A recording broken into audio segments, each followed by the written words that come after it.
The Galactic Empire promised safe passage. They gave their word. And then, they burned our hospitals in orbit. Now Earth prepares to answer, not with diplomacy, but with nightmares that orbit over the scorched plains of Tharis 4. The remains of what was once the humanitarian fleet drifted, silent, broken, and still glowing from plasma fire. The white hulls of the medical ships, internationally marked and broadcast on all known channels as non-combatants, now floated in silence. The Red Cross insignia, once respected even in war, had been reduced to scorched ash. There were no survivors, no warnings, just the Empire's message to the rest of the galaxy. Even mercy will not save your kind. Inside the Earth Council War Command bunker beneath the ice of Europa, silence fell across the holographic war table. Transmission logs played on repeat, screams static, then the unmistakable vaporization of life. Admiral Una Strass narrowed her eyes, her voice trembling not with fear, but fury. They targeted our medics, our wounded, our volunteers. There were children on those ships. President Kenji Morrow looked across the room at the silent faces of Earth's Joint Military Command. We've always held the line of civilization, always been the calm voice, the rational actors, he said. But this? Una asked. Kenji nodded. We stop pretending now. Send the order. Una opened a secure channel, the one sealed for a day Earth hoped would never come. Protocol Obsidian, deep within Earth's forgotten corners, subterranean vaults under Antarctic ice, orbital black sites not listed on any registry, and facilities erased from records even before the first galactic contact. Emergency lights began to glow crimson.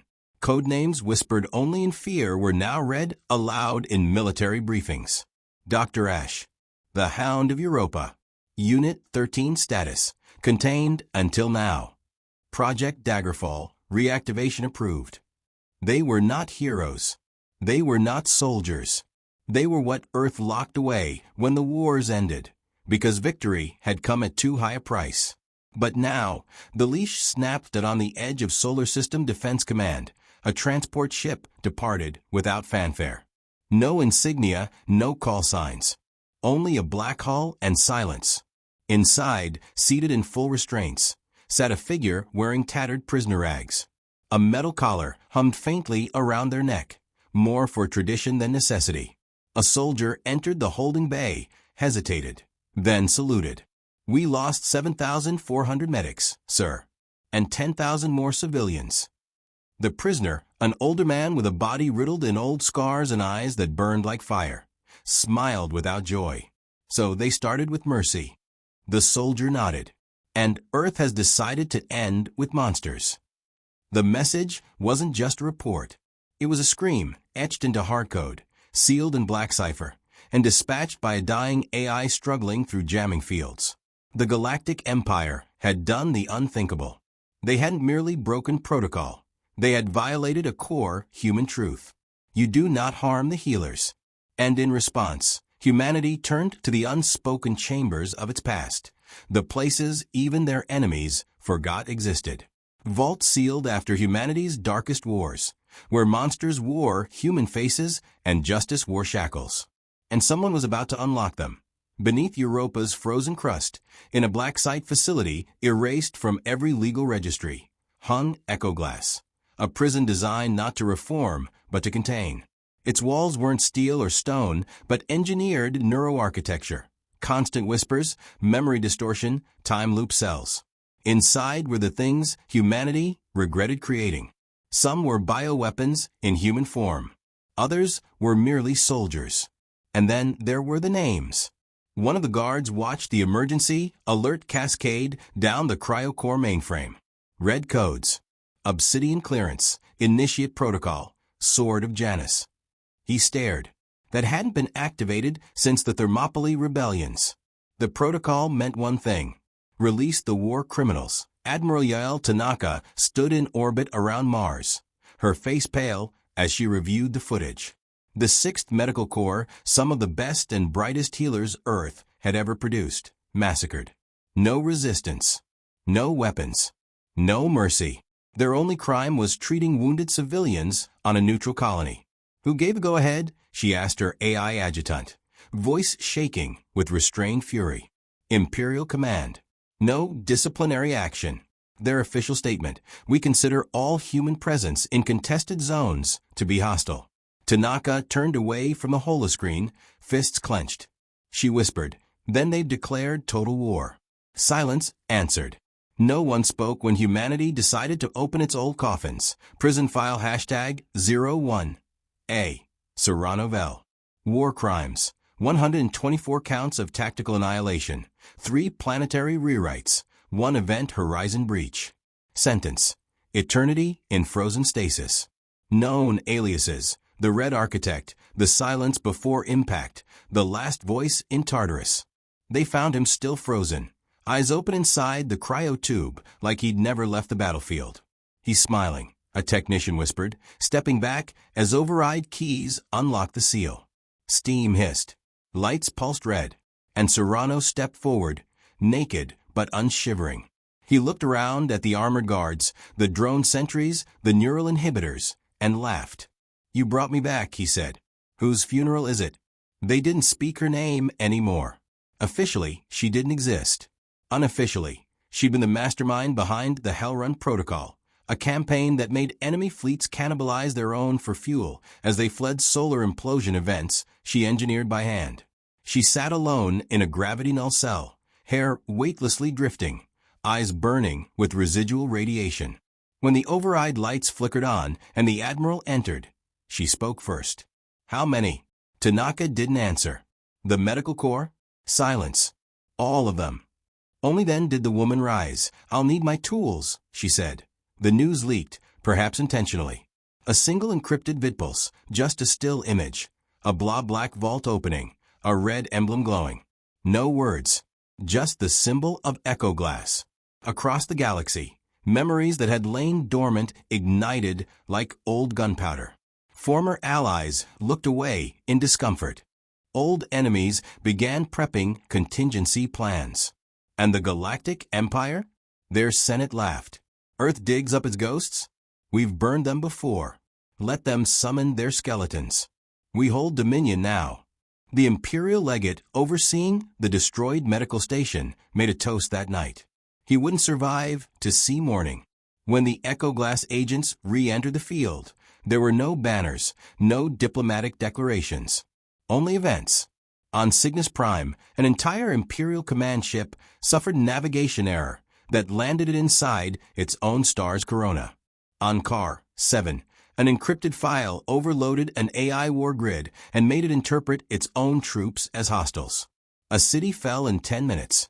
And on the moons of Valtar, the Empire's biolabs simply disappeared. No survivors. No trace. They were warnings. Not from Earth. From something beneath Earth. Something older. Tanaka addressed the UN Security Council via secure beam. We did not start this war. But if they want one, they will find it, waged by the nightmares we tried to bury. By the 3rd week, the Empire could no longer spin the losses as minor insurgencies. Too many officers vanished. Too many warships detonated from within. Admiral Koran of the Imperial 3rd Fleet issued a directive. Identify and eliminate all rogue human assets. Use planetary bombardments if necessary. The humans expected this. It was part of the plan. They'd released only 5 Echo Glass prisoners so far. There were 37 more. Each one had cost Earth a piece of its soul to contain. Now it was time to pay in full. In a hollowed chamber beneath Antarctica's oldest glacier, the released war criminals sat around a black circular table. No guards. No AI. Just them. Serrano leaned back. So, he said, glancing at Tanaka, what's your endgame? Tanaka didn't blink. Simple. I need the Empire to bleed. I need the galaxy to remember. Another voice spoke up. The woman in ash. You need revenge. Tanaka nodded. No, Serrano replied, voice like razors and velvet. You need theater. The others chuckled. Theater was Serrano's specialty. I'll write you a tragedy, he said. Act I begins tomorrow. The Empire's next major offensive launched toward the human-held Deadliest corridor. a region full of medical and refugee transports. Exactly as Tanaka predicted. Exactly as Serrano arranged. The Empire expected resistance. They got surrender. Ships powered down. Crews stood unarmed. The Empire advanced, smug and vicious. And then it began. The entire sector lit up with pulse anomalies. Serrano's traps, a mix of quantum lace, reality folding, and horror code, unleashed. It wasn't a battle. It was a demonstration. 2 hours later, the Empire's fleets in the Deadliest region ceased all transmission. Tanaka authorized the vid feed. It was played across human and neutral systems. A single image. Serrano Vel, standing atop the shattered bridge of an Imperial flagship, the Imperial legate kneeling at his feet, crying. Serrano spoke one line. This is not vengeance. This is consequence. Then the screen went black. The galaxy went silent. And somewhere deep in space, someone whispered the old human proverb. You never touch the medics. Empires fall loudly, but the beginning of their end is quiet. No grand battles. No declarations. Just patterns, vanished officers, corrupted AI networks, fleets that disappear without firing a shot. The Galactic Empire was still celebrating its victories when a ripple of dread swept through its war rooms. Something was happening. Something old. And behind every incident was the same whisper. Echo glass. Empire in denial. High Marshal Kazrin sat in his command tower above the Imperial Core, reviewing the damage reports with a growing scowl. 37 ships disabled. 15 missing. An entire fleet's command hierarchy erased. The data was inconclusive. Too clean. This smells like sabotage, growled General Velker. Human insurgents. Insurgents don't erase memories, Kazrin snapped, or rewrite command AI protocols mid-battle. Another officer hesitated before speaking. We think the Echo Glass protocol has been activated. Silence. Kazrin's face twisted. That's impossible. That program was sealed before I was born. A junior strategist whispered. Then why are their names showing up in the blacknet again? Kazrin stood. Prepare extermination orders for all human-aligned systems. No survivors. End this before it begins. He was already too late. The choir wakes. Serrano wasn't the only one released. From beneath the Mare Tranquillitatis, a dozen vaults blinked open. These weren't generals. They were specialists. One by one, they emerged. Caravas, the biolinguist who wrote a virus that convinced alien species to commit mass suicide. Magnus the Butcher, who made entire cities collapse by manipulating gravity harmonics. Li Jinhai, the entropy scribe, who documented war crimes so brutal they erased enemy morale upon mere exposure. Each of them had signed death pacts long ago. But when Tanaka stood before them in silence, none refused. She didn't need to give orders. They already knew what to do. The haunting of Quaros. The planet Quaros was an Imperial supply hub, efficient, automated, and secured by triple shielding and nanodrone patrols. 1 week after the Deadliest massacre, it reported strange activity. Screaming in empty corridors. Broadcasts on dead channels. Officers waking up with old war memories that weren't their own. Then people started dying. Not by weapons. By memory overload. By guilt. The AI began confessing to crimes it had never committed. Entire divisions shut themselves down out of shame. When the Empire finally sent reinforcements, they found only one message carved into the walls. We are the ghosts you made. The system was quarantined. Even the Empire knew not to step closer. Negotiation or trap. The Empire's arrogance finally cracked. A message was sent to the Earth Council. Let us parley. They expected diplomats. They got Echo Glass, Alex Geller, once a senator. Now something else. Alex met them aboard a neutral station. No weapons, no guards.